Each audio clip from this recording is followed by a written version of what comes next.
క్రైస్తవ జీవితంలో ఒక నిరీక్షణ, the hope of Christianity is resurrection. క్రీస్తు మృతులలో నుండి లేపబడని ఎడల అనే మాట ఎవరన్నా చదవగలరా? క్రీస్తు మృతులలో నుండి లేపబడని ఎడల మేము చేయుచున్న ప్రకటన వ్యర్థమే. వ్యర్థమే అనండి. క్రీస్తు లేపబడని ఎడల మేము చేయుచున్న పనంతా వ్యర్థమే. వ్యర్థమే అనే పదం చూసారా? అది చెప్తున్నాను ఈలోపు. వ్యర్థం అంటే చాలా కష్టం.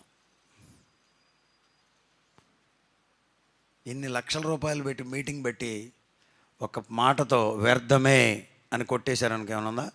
వ్యర్థమే. ఇదంతా కొంతమంది మీటింగ్ పని అంటే నెత్తినేసుకొని పని అంతా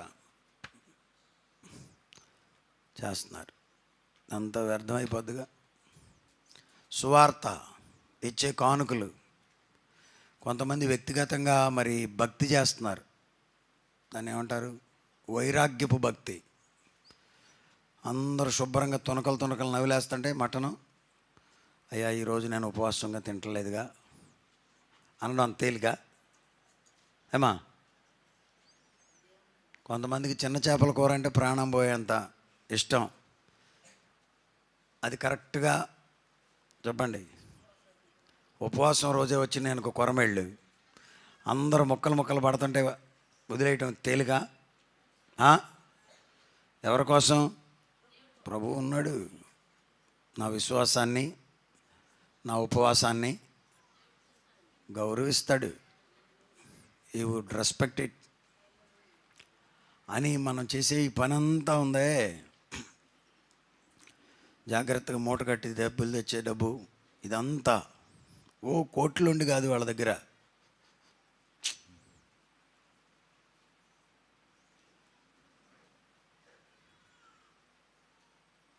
వాళ్ళ దగ్గర లేకపోయినా తెచ్చి ఇచ్చినప్పుడు అంతా ఎండ్ ఆఫ్ ద డే, చివరి దినానికి వచ్చేసరికి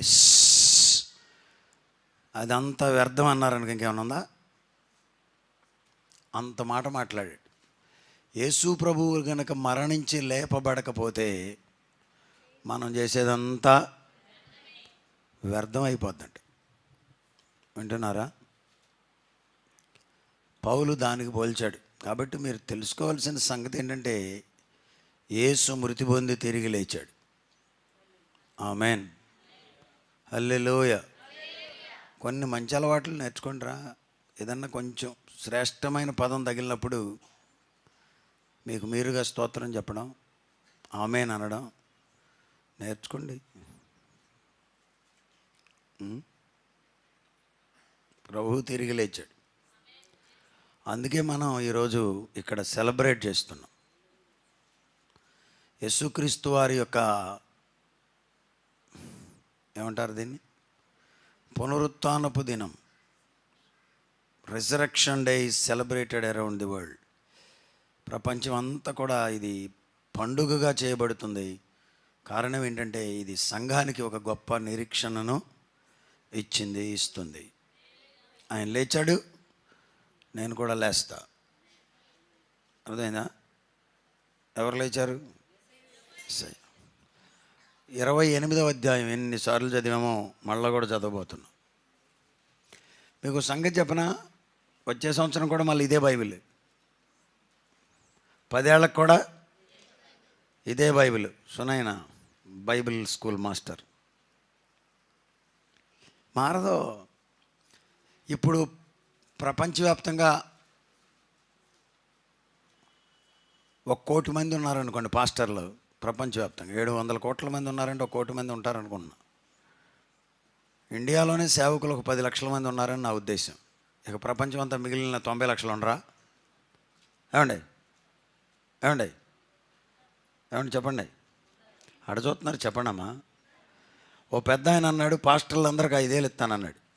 వీళ్ళు ఏకంగా ఆంధ్రాలో 1,00,000 మందికి పైగా పెట్టారు. ఓ బాబా, ఇదిగో ఈ 5 సర్టిఫికేట్లు ఉంటే ఇస్తాం 5 ఏళ్ళు, లేకపోతే మేము ఇవ్వలేం బాబా అన్నారు. ఎక్కడ తెచ్చిస్తారు? 2 రాష్ట్రాల్లోనే 4 లక్షల మంది పైగా ఉన్నారు పాస్టర్స్. మిగిలిన 25 రాష్ట్రాల్లో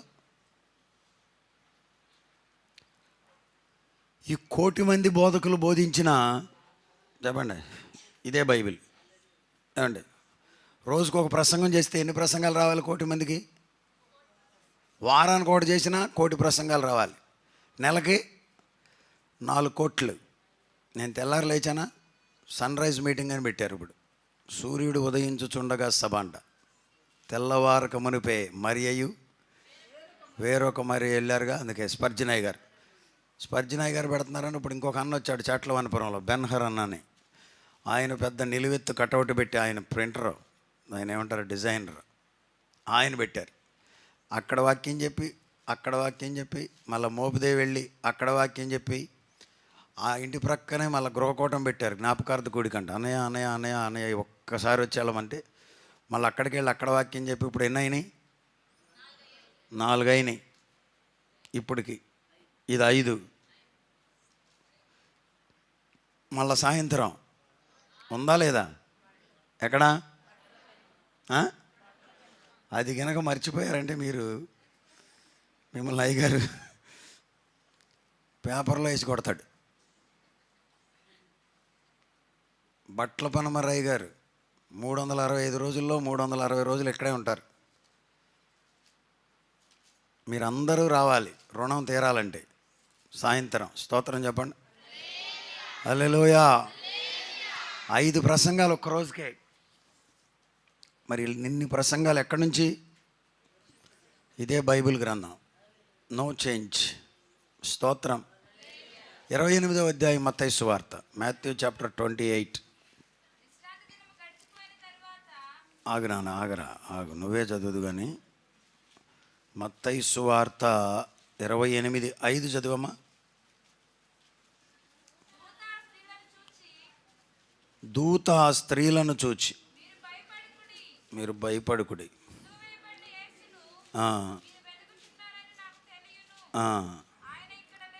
ఆయన ఇక్కడ. అసలు వీళ్ళు వెళ్ళింది ఎవరి కోసం చెప్పాలి మీరు వరుసనే. మీరు వెళ్ళిందే యేసయ్య కోసం. ఎవరెవరు వెళ్ళారు? మరియా, వేరొక మరియా. మీరందరూ ప్రభువుని వెంబడిస్తున్నారు, పరిచర్యను వెంబడిస్తున్నారు, దైవజనులను వెంబడిస్తున్నారు. ఆల్ ఆఫ్ సడన్గా పరిచర్యలో ఇలాంటి శ్రమ వచ్చిందనుకో, నిలబడతారా పారిపోతారా? ఏమా నిలబడ్డారు? వీళ్ళు హీరోలు పారిపోయారు. ఆయన గొప్ప సంగతి ఏంటి తెలుసా తిమోతి గారు? శిష్యులు పారిపోయారు, అపోస్తలులు పారిపోయారు. పారిపోయారని బైబిల్లో ఉంది. అయినా ప్రభువే వాళ్ళని వదిలిపెట్టలే, మళ్ళీ తెచ్చాడు. హల్లెలూయా. గొప్ప సంగతే కాదా? అదే మన బాధకులు అయితే, అరే పారిపోయిన వాళ్ళు మీరు ఎందుకు పనికొస్తారా, పిరికి పొందలారా, పొండి అవతలకి అనేవాళ్ళమేమో మనం అయితే. కానీ ప్రభువు మళ్ళీ వాళ్ళనే జాగ్రత్త చేసి పిలిచి వాడుకున్నాడు. వాళ్ళిద్దరితో దేవదూత చెప్తున్నాడు, అమ్మా మీరు సిలువ వేయబడిన యేసును వెతుకుచున్నారు, నాకు తెలుసు ఆ సంగతి. అయితే ఆయన ఇక్కడ లేడు. ఎక్కడ లేడు? సమాధిలో లేడు. సువర్ణ ఎక్కడున్నాడు? లేచాడు, మరణాన్ని జయించి లేచాడు, సమాధిలో నుండి బయటకు వచ్చాడు. బహరాగయ. సమాధిలోకి వెళ్ళి బయటకు వచ్చినోడు ఇంతవరకు లేడు. మొబైల్లో ఎక్కడన్నా ఒకడు కనపడితే చూపించండి, ఈయనండి ఇదివరకు సమాధిలో ఉండేవాడు, పెట్టినాక ఇప్పుడు బయటకు వచ్చేసాడని చెప్పండి. సాక్ష్యం చెప్పిద్దాం. వచ్చిన బాధ ఏంటి, ఆడెక్కడికి వస్తే వీళ్ళు ఎవరు ఉండరు అక్కడ. సమాధుల్లో నుంచి బయటకు వచ్చేవాడు ఎవరికైనా కనపడ్డా కానీ, మాకు రాత్రి కనపడ్డాడు, కల్లో కనపడ్డాడు, నేను అటు వస్తుంటే ఇటు వెళ్తున్నట్టుగా అనిపించింది అని ఈ కథలే తప్ప, నిజంగా సమాధిని గెలిచినవాడు ఒక్కడునూ లేడు. నేటికి ఒక్కడునూ లేడు. యేసు సమాధిని గెలిచాడు. కాబట్టి దేవదూత మరియలతో చెప్తున్నాడు, మరియలారా ఆయన ఇక్కడ లేడు, తాను చెప్పినట్టే. ఇదేదో బైబిల్ స్టోరీ అంతా అనుకోని రీతిగా అప్పటికప్పుడు జరిగితే హడావుడి చేసే వ్యవహారం కాదు. సరిగ్గా ఒక 9-10 ఏండ్ల క్రితం, ఇంకా బైపాస్ అయిలా, పామరు మీదగా ఇటు వెళ్ళేవాళ్ళం, కురమద్దాలకు ఎక్కేవాళ్ళం. ఆ పామరు చివరికి వెళ్ళిన తర్వాత ఆ పుల్లేరు టర్నింగ్ ఒకటి కనపడద్దు అక్కడ, మీలో ఎవరికన్నా గుర్తుంటే. ఆ చెట్టు కింద ఒకడు చేరాడు పిచ్చోడు, గోళ్ళు పెంచుకుని, మురికి బట్టలు వేసుకుని. వాడి మనసు సరిగా లేక అక్కడ చేరితే మొత్తానికి వాడికి ఏమైందో తెలీదు. అతను ఒక పెద్ద బాబా అని ఒక అమ్మాయి హడావుడి చేయటం మొదలుపెట్టింది. సరే ఇట్లా జరుగుతుంది అన్నగారు అన్నాడు మన స్పర్జన్. వెళ్ళాం ఇద్దరం వెళితే అతను ఇది ఇట్లా తీసుకుంటాడు, చెయ్యి ఊరినిట్ట అంటాడు. చూసారా, పలావ్ బాబా అని పెట్టారు పేరు. ఆ అమ్మాయి అక్కడుండి వెళ్ళిన వాళ్ళందరినీ, మేమిద్దరం వెళ్ళాం కారు పక్కన, అయ్యా ముందు కాళ్ళకి దండం పెట్టుకోండి అంటాం. నువ్వు కొంచెం ఆగమ్మా. ఇక వచ్చిన వాళ్ళని ఏం చేస్తున్నాడో చూసాం. అసలు ఏదో ఒక రకంగా అతన్ని ఒక పెద్ద బాబాని చేయాలని, హడావుడి చేయాలని ఎంతో ప్రయత్నం చేసింది. కానీ పాప మా ఉండలు ఆడిపోయాడు. పలావు బాబా పల్టీలు కొట్టాడు, అంతటితో సరిపెట్టేశారు. చూసారా, మనుషులు హడావుడి చేసి హంగామా చేసి ఏదో అక్కడ జరిగిపోతున్నట్లు, క్రైస్తవ్యంలో కూడా ఈ మధ్యలో చొరబడింది ఈ వ్యవహారం. ఏదో మీటింగ్లో జరిగిపోయినట్టుగా చూపించాలని వచ్చేస్తుంది. బైబిల్లో చాలా అద్భుతమైన విషయాలు ఏం రాశాడంటే, అది అట్లా కాదు. మరెట్లా? ఆది నుండి ఏది ఉండెనో, దేనిని మేము కనులారా చూచామో, దేనిని మా చేతులు జీవవాక్యమును గూర్చి ఆది నుండి ఏది ఉండెనో, మేమేది వింటిమో, కనులారా. చూసారా, దేవుని ఇక్కడ ఉన్నాడా? ఒక చిన్న సజెషన్ ఏంటంటే, ఈ కూర్చున్న వాళ్ళందరూ ఆ మీటింగుల్లో జనాన్ని చూపిస్తున్నారు కదా, అట్లా చూస్తున్నారు. చూడబోయేసరికి మీరు తీసేస్తున్నారు. అట్లా అనిపిస్తుందా మీకు? కొన్ని సీన్స్ వీళ్ళు చూపిస్తున్నారు కదండి, డ్రోన్ సీన్స్ పైనుండి చాలా ఆసక్తిగా, ఇదిగో ప్రజలు వస్తున్నారని, ఇది జరుగుతూ ఇప్పుడు చూపిస్తూ ఉండగా కొన్నిసార్లు అని కొంతమంది ఆవులు ఇస్తారు, అప్పుడు తప్పించండి. బట్ అది వేరే సంగతి. ఒక సీన్ చూపించాలనుకున్నప్పుడు వీలైనంత మట్టుకు దాన్ని కంటిన్యూ అవనిస్తే ప్రజలు చూస్తారు. టక్కని తీసేయొద్దు. చాలాసార్లు అమ్మిని నేను చూసేటప్పుడు అది అనుకుంటున్నాను. ఇప్పుడు సమయం వచ్చిందని చెప్తున్నా. క్రైస్తవ్యం అంటే ఏదో కన్ను మూసి కన్ను తెరిచేలాగా జంప్ అయిపోవడం కాదు. నిదానించి కనుగొన్నాం, అంతేనా? ఆది నుండి ఏది ఉండెనో, మేము ఏది విన్నామో, కనులారా ఏది చూచామో, ఏది నిదానించి, బాగుందా లేదా ఆ పదం? నిదానించి ఎట్లా కనుగొనాలి చెప్పండి. మేము కనుగొన్నామయ్యా, ఇందులో వీ హ్యావ్ రీసెర్చ్డ్ ఇట్.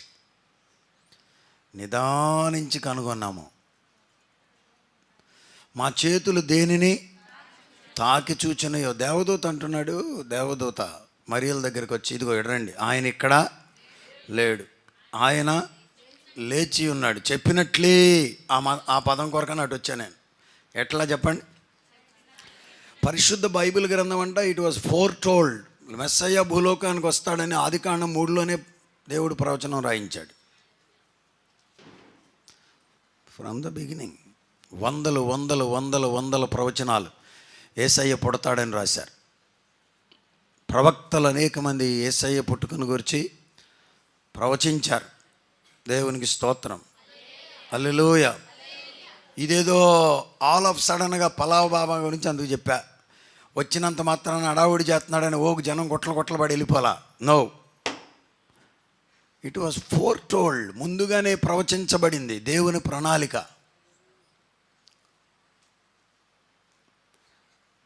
దేవుని ప్రణాళిక, దేవుని యొక్క చిత్తం. ఏమన్నాడు ఇక్కడ? ఆయన చెప్పినట్లే ఆయన లేచి ఉన్నాడు. రండి, ఇదిగో రండి, రండి రండి యేసుని యొద్దకు రమ్మనుచున్నా. ఎందుకు రమ్మంటున్నాడు దేవదూత? రండి రండి. ఆయన అక్కడ లేడని నీకు చూపించడానికి. ఏమా? ఎందుకు ఊరిని రమ్మన్నది? ఎందుకు అట్టాగే రమ్మంటారా? 100 మందిని పోగెత్తే 100 10,000 అవుతాయని. ఈడు పెద్ద తెలిసినట్టు. రండి. ఎందుకు రమ్మంటున్నాం అనుకుంటున్నారు? సమాధిలో ప్రభు ఏమైనా ఉన్నాడేమో చూడండి. ఉన్నాడా? లేడు. Is Ryzen. సమాధిలో లేడు. రండి, ఆయన పండుకొని ఉన్న స్థలమును చూచి త్వరగా వెళ్ళి. మనం త్వరగా వెళ్తున్నాం, కానీ అసలు ఇది గొప్ప అనుభవం క్రైస్తవ జీవితంలో, ముఖ్యంగా యేసయ్య జవాబు సంఘాల్లో. వెళ్ళేటప్పుడు త్వరగా వెళ్ళి, కానీ నమ్మా ఎంతసేపు ఆగుతాం అంటారు. చదవటానికి కాదమ్మా, ఇంటికి వెళ్ళటానికి. కానీ వచ్చేటప్పుడు, వెళ్ళేటప్పుడు. కానీ దేవదూత అంటున్నాడు మీరు త్వరగా వెళ్ళాలి. దేనికో తెలుసా? ఆయన సమాధిలో లేడు అని చూసి చెప్పడానికి. సమాధిలో ఉన్నాడు యేసయ్య? లేడు. ఈరోజు వర్తమానం అంతా దీని మీద నడుస్తుంది మనకి.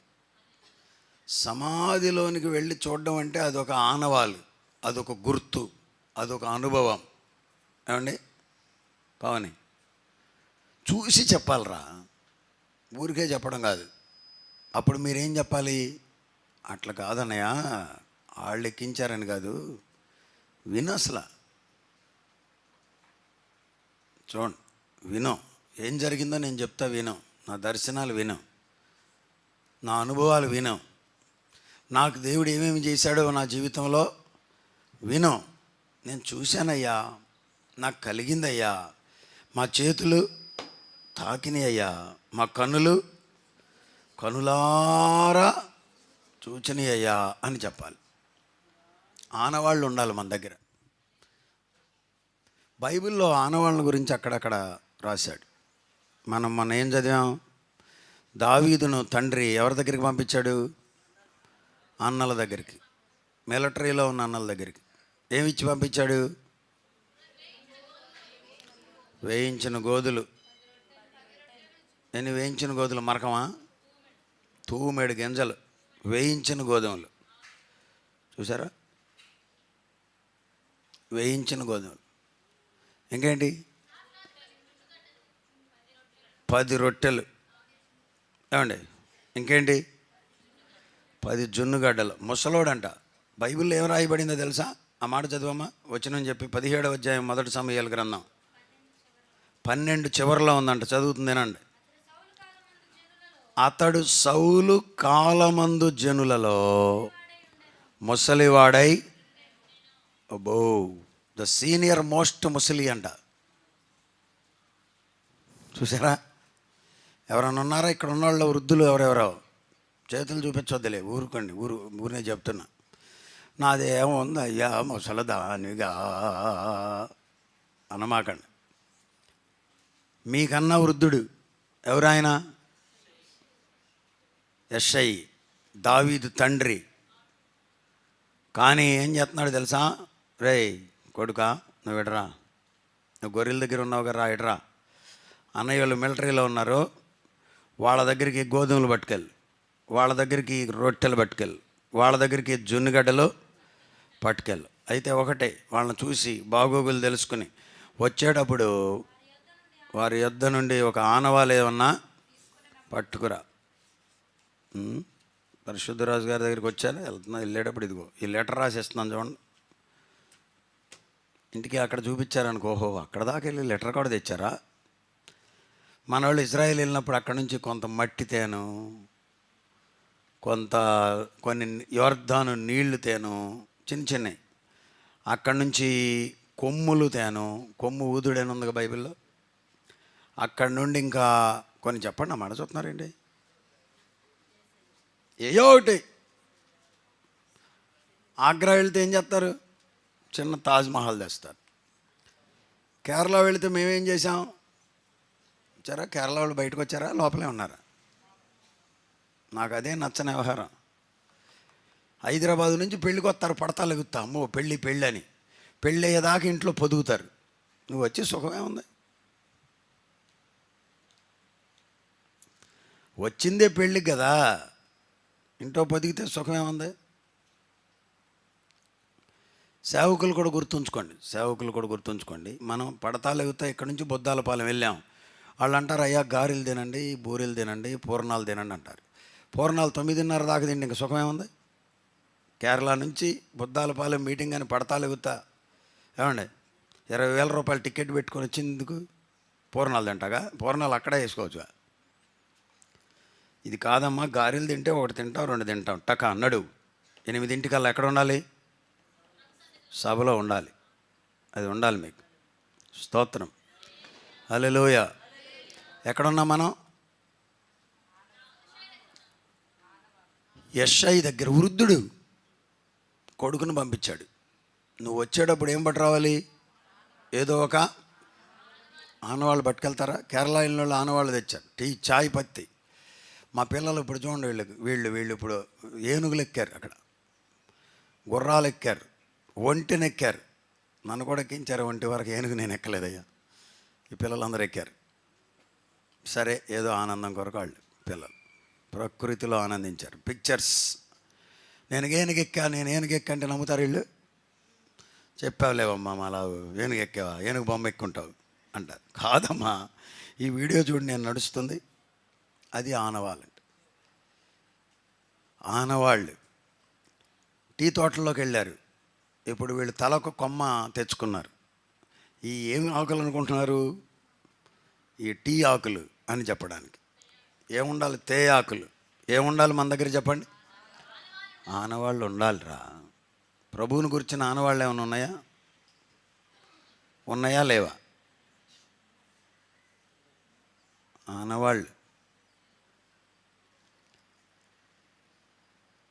అదే సందర్భంలో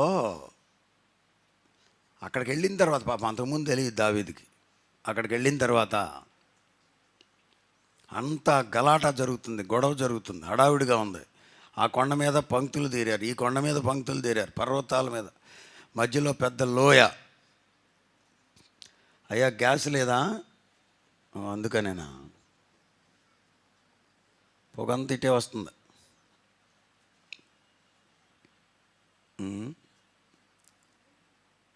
ఏంటి హడావిడేంటి, గొడవేంటి ఏంటయ్యా?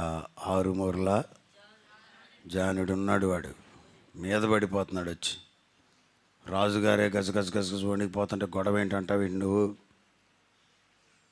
అయితే ఏంటంట, అయితే ఏంటి, వాడిని జయించగలిగితే వాళ్ళ అమ్మాయినిచ్చి పెళ్ళి బక్కోడైనా చేసేస్తాడా, బండోడైనా ఇచ్చేస్తాడా, నల్ల పిల్లోడైనా ఇచ్చేస్తాడు, ఎవడైనా ఇచ్చేస్తాడంట జయిస్తే చాలు. ముసలుడైనా ఇచ్చేస్తాడా? ఆలోచించండి మరి. రాజు అంత లవ్ స్టేట్మెంట్ ఇవ్వటం అంటే మామూలు సంగతా ఏరా? అంటే the heavy weight on him, అతని మీద ఉన్నటువంటి ఆ భయం, ఆ భారం, ఆ పరిస్థితి తట్టుకోలేక దావీదుకు వినబడింది ఆ మాట. ఇక్కడ మీరు పెళ్లి కోసం దావీదేం వెంపర్లాళ్ళ.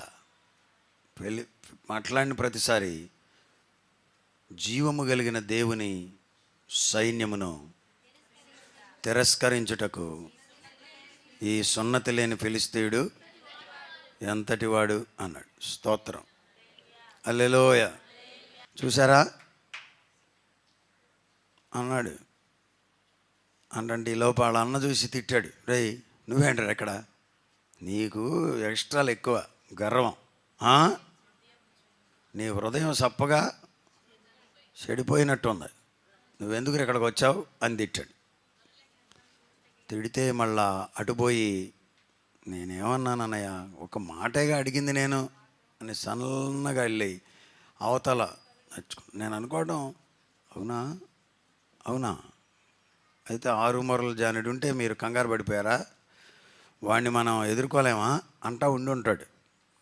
4 చోట్ల ఎప్పుడైతే అన్నాడు ఆ మాట ఎక్కడికి వెళ్ళిందంట, నాయన 40 రోజుల నుండి వాడు సవాల్ చేస్తుంటే నోరెత్తినోడు లేడు రాజుగారితో సహా, ఇక్కడ ఒక పిల్లోడు కనపడుతున్నాడు, నేను చూస్తాను ఆడు సంగతి అంటున్నాడు అని వాళ్ళు మాట్లాడుకుని ఎవరికి చెప్పారు, సౌలుకు తెలియజెప్పారు. అక్కడ కూడా ఆనవాళ్ళు ఉన్నాయి, అందుకు చెప్తున్నా ఈ స్టోరీ. అప్పుడు సౌలు అంటాడు, బాబు నువ్వు ఆఫర్ చూసే వరకు నీకు అట్ట అనిపించింది ఏంటి, ఏం ఆఫరు ఏమా, గెలిచినోడికి కుమార్తెనిచ్చి రాజుగారి అమ్మాయినిచ్చి పెళ్లి చేస్తానంటాడు, దానికోసం అంటావా అడిగాడు. అటు వెళ్ళి మళ్ళీ అడుగుతున్నాడు. వివాహం కొరకని నేను అనుకోలేదు, కానీ దావీదుకి the respect that David has towards the God's people, నా ప్రజలు దేవుని ప్రజలు, నా ప్రజలు అభిషక్తులు, ప్రపంచంలోనే సృష్టికర్తను ఎరిగి ఉన్న ప్రజ నా ప్రజ, మాతో కూడా జీవము కలిగిన దేవుడు ఉన్నాడు, మాతో కూడా సజీవుడైనటువంటి దేవుని సన్నిధి ఉంది, ఏంటి అసలు మన మీదకి రావటం ఏంటాడు అన్న ధైర్యం వచ్చిందంట. సౌలు ఏమంటున్నాడు చూసారా, ఇక్కడేమో అన్న డిస్కరేజ్ చేశాడు, మళ్ళా సౌలు అంటున్నాడు, నీవు బాలుడవు, నీ బలము చాలదు. వాడు బాల్యము నుండి యుద్ధాభ్యాసం చేశాడు. నేను అనుకోవడం, కనుక్కొని ఉంటాడు బాగా, పుట్టు పూర్వోత్తరాలు పూర్వపరాలు, అసలు వీడు ఎవలబ్బాయి, వీడు ఏ ఊరోడు, అసలు వీడు పుట్టకేంటి ఇంత ఎత్తున్నాడు ఏంటి అంటే, వాళ్ళు ఇంకా ఉన్నాయి లేని అన్నీ వేసి చెప్పుంటారు. అయ్యా చిన్నప్పటి నుంచి ఆయన ఎవరు ధోని 5 లీటర్ పాలు తాగేవాడంట, 5 లీటర్లు. మరి వీడు ఎన్ని లీటర్లు తాగుతున్నాడు నాకు తెలియదు. బాల్యం నుండి ఎక్సర్సైజులు, యుద్ధాభ్యాసం. అలాంటి పరిస్థితుల్లో నువ్వేమి ఎదుర్కొంటావా అంటే అక్కడ చెప్పాడు ఆనవాళ్ళు. ఎక్కడ? అక్కడ చెప్పాడు, అయ్యా నేను గొర్రెలను మేపుతాను కదా, గొర్రెలను మేపినప్పుడు సింహం వచ్చింది, ఎలుగుబంటి వచ్చింది, దాని యొక్క దవడనన్నాడమ్మా ఎట్ట చీల్చానన్నాడు, అదిగో దాని గడ్డము పట్టుకొని. చూసారా, going to the deeper thinking. నేను మొన్న ఎక్కడో వుడ్ పెక్కర్ గురించి చదివాను. వుడ్ పెక్కర్ అంటే తెలుసా, పోలీస్ పిట్ అంటారు కదా, పోలీస్ పిట్ట వుడ్ పెక్కరు. సెకనుకు 20 సార్లు కొట్టగలిగిన కెపాసిటీ ఉందండి దానికి. సెకండ్ అంటేనే 1 అనే వరకు ఒక సెకండ్, మనం 1 అనే లోపు 20 సార్లు కొడద్దంట. ఇప్పుడు ఇది ఉందండి, ఇది చెక్క కదా, దీన్ని మనం ఇట్ట కొట్టామనుకో, చెయ్యి కాబట్టి సరిపోతుంది. అదే తలకాయ పెట్టి కొడితే తలపకాయ అవుటు. కానీ అది ముక్కుతో కొడుతుంది. కొట్టడమే కాదు, ఎంత లావు చెట్టుకైనా బెజ్జం పెట్టేస్తుంది. ఎంత శక్తి ఉంటుందంటారు దాంట్లో. మనల్ని పెట్టి అయ్యా బెజ్జం పెట్టమంటే ఎంతసేపు కొట్టుకుంటాం, పళ్ళతో పెట్టినా చేతులతో పెట్టినా అవుదా? అంత కెపాసిటీ దానికి ఎక్కడుందో, చిన్న తల,